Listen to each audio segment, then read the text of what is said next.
So the schedule I got said to be here on time, and I was early because early is on time and late is forgotten. He's Dan Wiederer from the Chicago Tribune. I'm Dionne Miller from ABC7. What's happening at Halas Hall? Another bizarre week covering the Bears. Well, first of all, thank you for your punctuality. That always means a lot to me. I can throw out the fine notice that I was about to leave on the office cubicle at Halas Hall. The late, great Skip Prosser, former basketball coach at Wake Forest, used to always say, if you can't be on time, be early. So you checked that box today. Jaylen Johnson did not check that box recently. He did not. Got a fine notice from Matt Nagy. Not only did he get a fine notice from Matt Nagy, he decided to post it on his Instagram stories.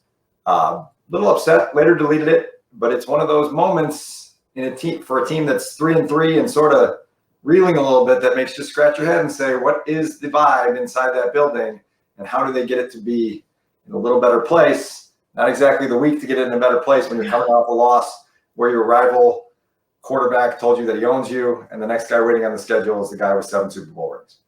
Embarrassed you on your home field. Then this stuff is happening. Eddie Jackson's taking to social media, calling out Lance Briggs from a decade ago. Jaylen Johnson is posting the fine that he got from his head coach, unbeknownst to his head coach, right? Of course.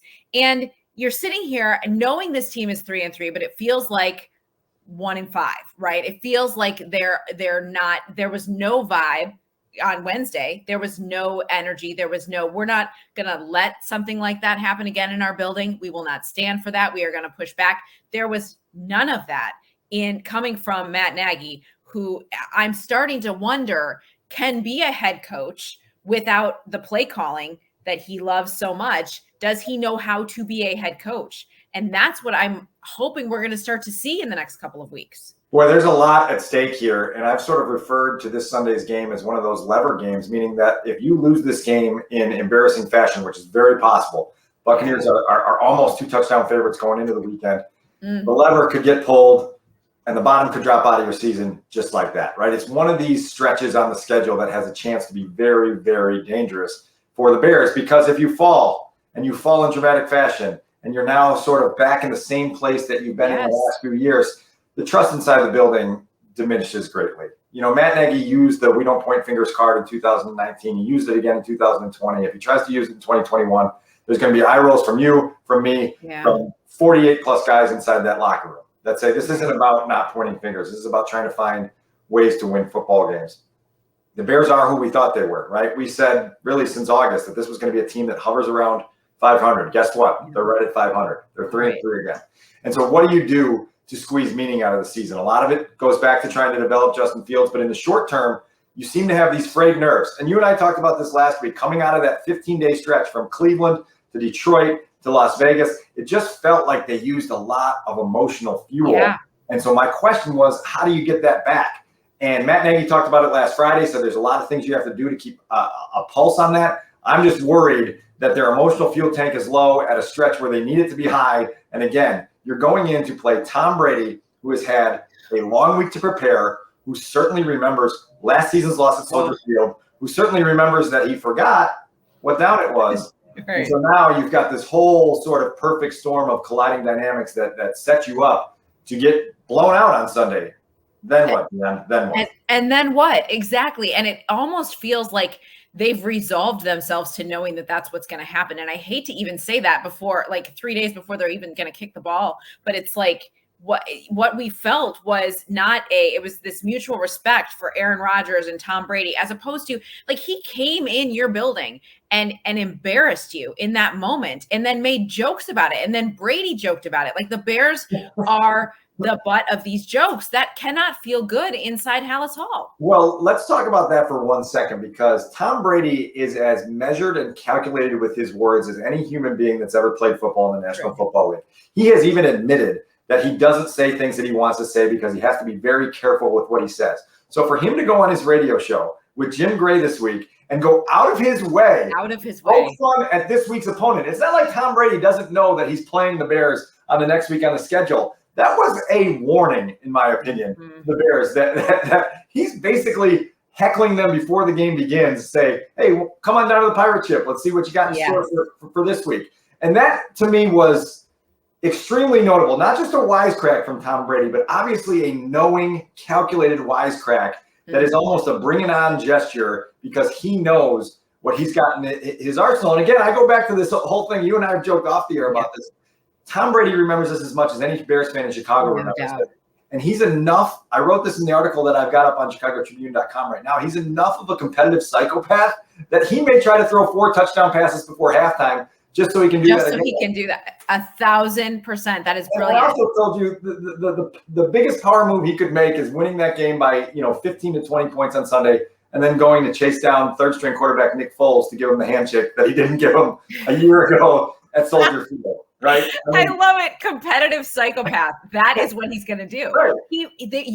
Tom Brady does not get embarrassed at this stage in his career, like ever. And that was embarrassing. They made memes about it, right? Like it was, you could look it up right now and post it out, so he does not get embarrassed very often or thrown off track. And, it is a moment that was marked because they went marked their season, right? Because they lose to the Bears and then they go on and win a Super Bowl. The Bears go nowhere. I mean, that was, as Nagy pointed out this week, that was when Tom was trying to find his footing with a new team. And they are in a completely different world now. And the Bears are so far behind that's why I feel like we go into this week knowing that they're going to lose. I mean, I don't know. I don't see a scenario where they win.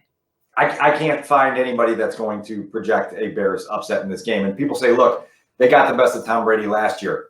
Can't they do it again? Well, listen, last year, Tom Brady was in basically the second month of regular season action with his new team.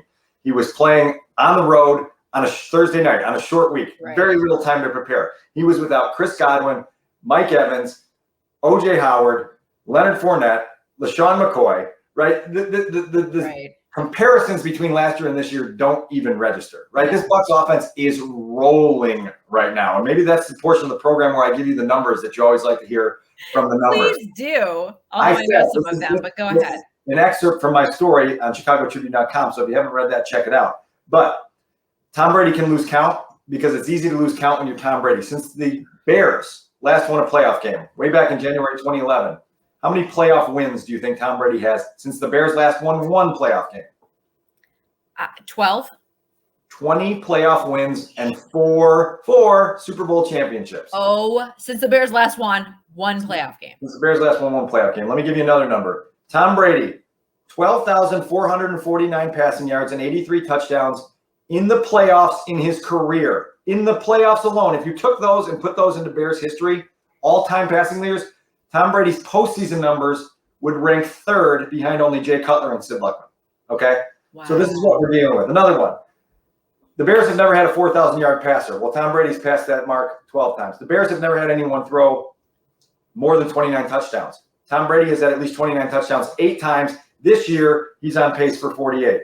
Tom Brady threw 5 touchdown passes 2 weeks ago in the blowout of the Dolphins. It was the second time this year that he's thrown 5 touchdown passes in a game. The Bears this season, for the entire season, 3 touchdown passes. All right? So you see what they're up against. The only number that really registers to me at the end of this is Tom Brady is 44 years old. You're 44 years old. I'm 44 years old. He's doing what we can't do. I mean, that is startling to hear those numbers and to see how far behind the Bears are. Remember that hot minute where people thought Tom Brady might consider coming to Chicago? Do you remember that? Wasn't there didn't they pursue that and it was on the table at one point? He would never have come here. There isn't enough to entice anybody to come here right now. The Bears, in comparison to what you just said, the Bears are light years from being competitive at that highest level. And they insist that they're developing Justin Fields and he's starting to think like the coaches. But the numbers are there then they're not there. I mean, the numbers they're the worst offense in the league. Yeah. And it's gotten worse, Dan. And it's disappointing. 14 points. That's what they were able to come up with last week. Right. And they're averaging 16.2 per game. The Buccaneers are almost double that at 32. And so you're looking at this matchup and you say, how can the Bears win this? Well, first of all, you've got to be able to do what you've done the last 3 weeks and establish the running game. Well, here's 2 things that need to happen to establish the running game. You need to be able to lean on your offensive line to establish physicality and set a tone up front. You also need to keep the score within reach. These are two things against the Bucs team that are not going to happen. They're not going to happen. Is as strong as any front seven in the National Football League. Tom Brady's able to put points on the board like he's playing pinball. The Bears are going to need a chase game, and they're going to have to rely on their passing game. And their passing game right now is averaging 117 yards per game in 2021 in the NFL. I was asked a question the other day on television about Allen Robinson's season and the dip in his production. And I said, this isn't an Allen Robinson problem. It's a Bears passing game problem. The Bears are getting 15 completions per game and 117 passing yards per game. That's an everybody in the passing game problem. And they've got to get that figured out, because this is all really about what does this look like beyond 2021, right? And how do you set Justin Fields up for long-term success? They got to get that figured out quick, fast, in a hurry. Otherwise, this is going to be one of those seasons again. Lever game Sunday, Dionne. I really feel that way. Yeah. Everything you just described is just that, determines just that. I mean, they want to rely on a running game. Bucs defense is tops in the league, fewest yards allowed on the ground, 53. What? And if that happens again to the Bears, where do they go when they can't get the ball downfield? They're going to be chasing in this game. I have no doubt in my mind they're going to be chasing in this game, probably from go. So how do they score any points? How do they go get across the 50 and get something, not walk away with nothing? I mean, it's disappointing to feel this way, still so far from the game to even start, but knowing that, yes, like you said, I agree with you. It's a lever game. Things could change drastically in a week after a loss of catastrophic proportions, which is what we're all kind of bracing for. And then where do they go? Yeah. Where do they go? And another question I come back to, like, how's Jaylen Johnson going to play this week? Like, how's he feeling? His frustration that he got fined after being late for 1 minute by 1 minute. And Nagy not even knowing that he was Nagy knew the fine was delivered, right? Like, did he talk to him about it? I have so many questions about this. Well, no question. And I think the biggest question that has to be asked about that is this an indication that there's just some discord between the defense and the head coach who runs the offense, and saying, man, we can't keep having to hold opponents to 13 points to win games, right? You guys have to be able to score 30 every once in a while. You have to score 24 on a regular basis. When are you going to start carrying your end of the bargain, right? And so now if you start to lose guys on that side of the ball, and again, if you start to lose games on top of that, all of a sudden the dysfunction comes in, and guys start thinking, what can we do in the future to get out of this mess that we're in? And one of those answers is we got to change regimes, right? And so that's where this all gets messy. And again, it's only October 21st, so there's a long way to go in the season, and they've got to figure out a way to keep this thing together. It's going to be very challenging. I want to come back to the Rodgers thing for a second, because I want to get your reaction both in real time and in the aftermath of what that moment was all about. I thought it was humorous that Rodgers went in that end zone, in the south end zone, and yelled at the Bears fans, and then talked about it after the game, saying that he blacked out. I definitely question his assertion that there was a woman giving him the double bird over that felt like maybe a concocted reason for why he went after them. But for a guy who's 22-5, 11-3 now at Soldier Field in the rivalry, you say, man, you've earned that right to talk that trash. Now, as Cole Kmet said on Wednesday afternoon, he's not wrong, right? We've got to change that. He's not wrong. All right. In real time, I found it humorous as well. Then started to think about it a little bit more. And Bears fans were offended and hurt and frustrated. And it is such a it has been so lopsided for so long, from Brett Favre on. I mean, we're talking like 20 years of not being consistently competitive in this rivalry. And that's frustrating for Bears fans. I think what was startling to me was Nagy kind of brushing it off.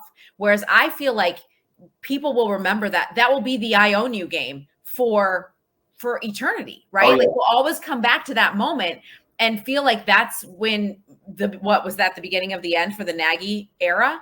I mean, was it? It kind of feels that way, especially because of the way he didn't respond to it. I would think if someone came into my office or the studio and flexed like that in front of me, I would be so livid. I would do everything I could to say that will never happen again. And we've not heard that from Nagy, not at all. Instead, it's the admiration club for both Rodgers and now Brady, who's likely going to do the same thing, pick apart his team and make them look like they're not ready. And they're not. Well, you pointed out on Wednesday that you felt as if Matt seemed to be a little low energy in his time with us? Again, it's a 20-minute snapshot of the day. You never know what you're getting a guy, what time of day you're getting him at and how much sleep he's had the night before or whatnot. But Matt did seem to have low energy, and that lethargy has got to be overcome in some way, shape, or form. And it can't be based on being defeated, right, and feeling that way. You talk about sort of these moments that you look back on and go, uh-oh. Well, let's go back to 2014, because the end of the Mark Trestman era became pretty much official when first the Bears went to play Tom Brady. Yes. And the Patriots scored 3 touchdowns in the span of 57 seconds late in the first half and hung 53 points on the Bears. And then the Bears came back their next game, went up to Lambeau Field and played Aaron Rodgers. And Aaron Rodgers put 42 points on the scoreboard before halftime. And all of a sudden it was in this, 15-day span or whatever that was at the time, you said, uh-oh, this thing is over. And so here the Bears are now in 2021 on a portion of their schedule where they're playing Aaron Rodgers and Tom Brady back-to-back, and things seem to be unraveling a little bit, and you say, man, how do they keep this together? And if they can't, is it just the beginning of the end? Well, that's where I get back to, does Nagy even know how to hold this together? Does he even know how, when he's not calling the plays and he doesn't have total control of that? Like, I feel like sometimes he has his hand in some of that. I know he still does. But when that's not his sole job, does he know what to do? I watch him at practice and he's kind of like, I don't know. I watched him yesterday watching the offensive line. He's not saying anything. He just watches them. They're in mid drill and he just kind of fades back and walks over here. And I'm like, does he know how to do this? I do think so. And I think that in the past couple of years, he's shown an ability to at least keep the morale up, to at least keep the dysfunction from coming in. But again, I feel like you used a lot of your troubleshooting guide on 2019 and 2020. Yes. And so some of these methods aren't going to work again in 2021. You don't have enough duct tape left in the shed to hold this thing together. And you got to figure out offensively how to get this thing going, because you're not going to win in this league if you can't score points. I know. Tom Brady's not the last good quarterback the Bears are going to play on the schedule. Lamar Jackson is going to be at Soldier Field in a few weeks. There's a lot left on this schedule that is going to challenge this team to keep up. And if you can't keep up, you can't keep up. And, we can get into this at a later time because there's a lot of season left. But if you're sitting at the top of the food chain at Halsall and you're George McCaskey and Ted Phillips, the one thing that we've talked about forever is let's monitor Justin Fields' growth. Yes. And as you monitor Justin Fields' growth, you have to determine how much of Justin Fields' growth is being made because Justin Fields is a good quarterback who's driven and has the natural aptitude to make his own growth, and how much can be attributed to Matt Nagy and his coaching staff bringing him along. And if that pie chart looks lopsided in favor of Fields' talent and aptitude and drive, well, then you've got some very, very serious discussions to have and some very significant decisions to make inside that building. Don't ruin him. Please don't ruin Justin Fields. This kid has the ability, and hopefully though George McCaskey and those speaking into his life will recognize that how tenuous that is, right? Like, that you don't want to mess this up. You have an opportunity here with somebody who has the talent. It's interesting to see those who projected where Fields would be drafted and now looking at him and saying, we were wrong. He's got more talent. He's got more ability. They're seeing it. The Bears have to capitalize on that. And I'm sorry if that costs Matt Nagy his job. It just does. They have to bring in the right person to put him in the right position to be successful 10 to 15 years. We're not salvaging much right in this moment. This is for the future, and they can't mess that up. There is a ton at stake. I mean, you put it in great terms right there. There is a ton at stake for this team. There's a ton at stake even going into this game. We talk about competitive psychopaths. In my lifetime, I count 4 of them on my hands, right? It's Jordan, it's Tiger Woods, it's Kobe Bryant, it's Tom Brady. Those are the ones that pop right to mind as guys who want to not only beat you, but steal your soul while they are beating you. And I really feel like Brady is in this mindset coming off a Thursday game in week 7 with a lot of time to prepare and think and sort of get revenge on a loss that embarrassed him a year ago. It just feels like, oh my God, brace yourself, Chicago, brace yourself, Bears fans, because this could get ugly. I know. He's our age, and he's still playing at that high level. I better try this TB12 diet nonsense. Have you ever looked into it? No, that seems kind of psychotic. I don't know. It just there's a lot. Of course, it's psychotic. It's Tom Brady. There's a lot to it. I need my sweets. You know that. I need my sugar. I need my wine. Exactly. And as we saw it in that Super Bowl celebration, TB12 can't hold his drink. So Well, I mean, to his defense, he ripped through a lot of tequila that afternoon. I'm not mad about it. I'm just saying. And through the Super Bowl trophy, that's when you know you have too many Super Bowl trophies, when you're willing to throw it off a boat to another toss boat. it over the bay. Yes. And you don't give a damn if it lands in the bottom of the bay there. And so, here we go, off to the pirate ship on Sunday. Buckle up, Dan. This is one of those games where you'll say, at least the weather was nice. Well, but here's the deal. It actually might not be. There is actually a forecast for potential afternoon thunder showers inside Raymond James Stadium. That could be the one equalizer that the Bears rely on. Mother Nature could be the one person that's not on the injury report that gives the Bears a boost on Sunday afternoon. Well, growing up right there south of Tampa, I can tell you most thunderstorms in Florida don't last very long. So don't cling to that for too long. But it should be interesting. I know it'll be entertaining, and we will leave with no shortage of things to discuss across the next week. As we've proved here, my goodness, we could talk forever, but that's a very thorough, meaty discussion on the Rodgers-Brady back-to-back that threatens this season in major ways. I'm just glad I didn't get fined. That's all I'm going to say. Yep. Thank you for showing up on time. Make it a habit. We'll do it from here. See you later, guys.